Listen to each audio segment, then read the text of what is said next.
సోదరులారా సోదరులారా, రాజకీయాలంటే ఒకటి తిట్టడం, ఒకటి పొగడం, ఒకరిని నాయక తీయడం, ఒకటి టెర్రరిస్ట్ అనడం, ఇది ఒక ఆనవాయితీ. ఎందుకంటే దీనికి కారణం ఒకటే నాకు కనిపిస్తుంది. నిన్నటి వరకు రాహుల్ గాంధీ గారు ఏం లేడు, ఆయన పదవే లేదు, ఆయన రాజకీయ నాయకుడే కాదన్నారు. కానీ ఎప్పుడైతే కన్యాకుమారి నుంచి కశ్మీర్ వరకు నడిచిన తర్వాత ప్రజల సమస్య తెలుసుకున్నాడు. భారత్ జోడో యాత్ర అన్నాడు, అదేవిధంగా భారత్ న్యాయ యాత్ర అన్నాడు, జిత్నా హిస్సేదారీ ఉత్తి భాగీదారు అన్నాడు. We come to the power, we conduct caste wise census అన్నాడు, అకార్డింగ్ టు దేర్ పాపులేషన్ అన్నాడు. ఆ తర్వాతనే ఇవాళ జరిగినటువంటి తెలంగాణలో కానీ యావత్ భారతదేశంలో జరిగినటువంటి ఎన్నికల్లో ఇండియా కూటమికి 240 సీట్లు వచ్చినాయి. రోజు రోజు పెరిగిపోతున్నాడన్న ఆలోచనతో ఇక వాళ్ళకి ఎక్కడ సుధారిస్తలేదు. ఆఖరికి వాళ్ళు ఇక ఏడుకొచ్చిందంటే దిగజారుడు మాటలు మాట్లాడుతుండ్రు. నువ్వు ప్రధానమంత్రి మోదీ నీకు సంఖ్య 30 సీట్లు ఎక్కువ ఉండొచ్చు, కానీ మా నాయకుడికి ఇండియా కూటమిలో 240 సీట్లు వచ్చినాయిగా బాబు. ఆయనను పట్టుకొని ఏడేమో నాయకే వస్తాడు.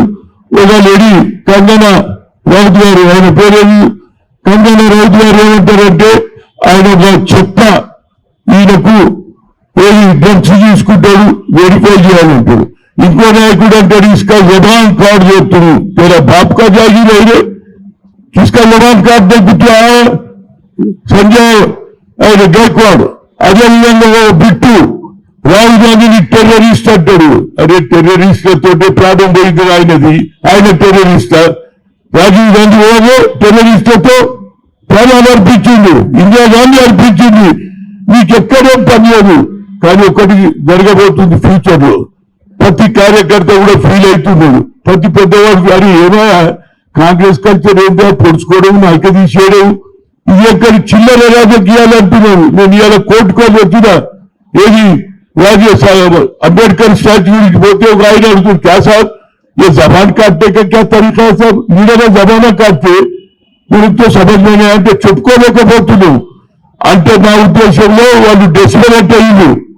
అదేవిధంగా తెలంగాణలో వచ్చి ఏదో నాయకత్వం డే, లిబరేషన్ డే అని మీ పార్టీ ఉన్నదో అమిత్ షా వస్తాడు కదా, ఎందుకు ఎవరికి ఎందుకు అంటే ఎవరు లేడు.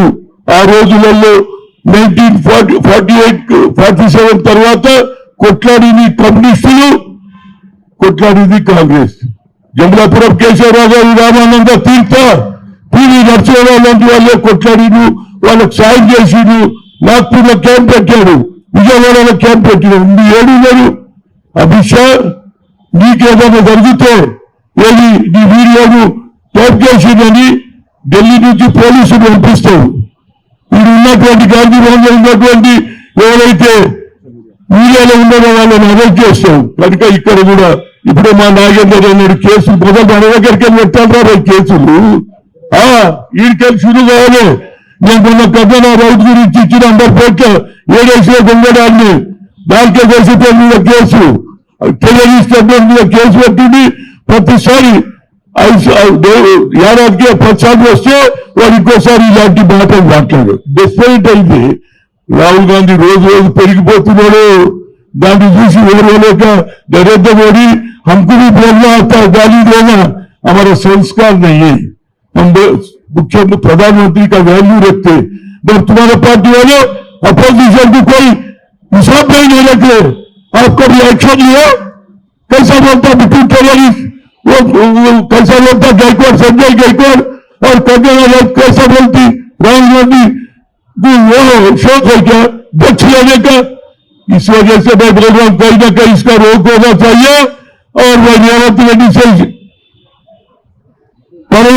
विनय से बोल रहा हूं इमीडिएट केस लगाना. अभी सभी जाएंगे पुलिस स्टेशन में, वो जो जबान काटने वाले का और उसके बाद टेररिस्ट का 2 केसेस अभी बेगमबाजार पुलिस स्टेशन बुला के देंगे ताकि केस रिजिस्टर होना. बुला तो आंदा भी कोई भी अरे लगाए तो चले तो जाना पड़ता. हैदराबाद गए तो कौन मारते कौन करते भयपड़ी ఇంకోసారి చెయ్యరు కాబట్టి తప్పనిసరిగా ఇక్కడి నుంచే శురు కాదు. రాహుల్ గాంధీ గారి కన్యాకుమారి కంపెనీ తర్వాత సోనియా గాంధీ గారు ఆరు డిక్లరేషన్ తర్వాత ప్రజలు నమ్మిండు, బీసీ ఎస్సీ అందరూ ఓట్లేసిండు. కనుక అక్కడ ఇండియా కూటమి కూడా 240 సీట్లు వచ్చినాయి. మనకు 90 వచ్చినా మిగతా కలిపితే ఆయనకి ఎంత 290 అంటే మనకు వాళ్ళకు 30 సీట్లు వస్తే ప్రధానమంత్రి అయ్యేవాడు. ఏదైనా ఆయన పెరుగుదల చూసి వీళ్ళంతా బాధపడుతూ ఇష్టపడినట్టు మాట్లాడుతున్నారు. వాళ్ళని కంట్రోల్ చేయకపోతే ప్రజలు కంట్రోల్ చేసే స్థితి వస్తుంది.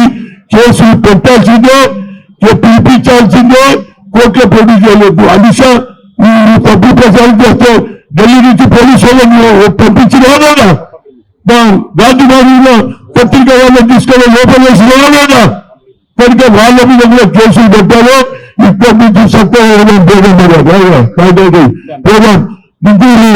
కంగనగర్కు ఆర్డర్ ఇచ్చేది 2 నాలుగు విషతుంది టెర్రరిస్ట్ అంటుంది. ఇద్దరి మీద పెడుతూ కొడుకులుగా బిల్లి కోసం అడిగారు. హైదరాబాద్ లో నాగేందర్ రోహిత్ రెడ్డి మెట్టు సాయి ప్రాధాన్యతకి వాళ్ళకు కూడా బయట దొరుకుతుంది. కనుక కేసులు పెడితే భయం ఉంటుంది, భక్తి ఉంటుంది.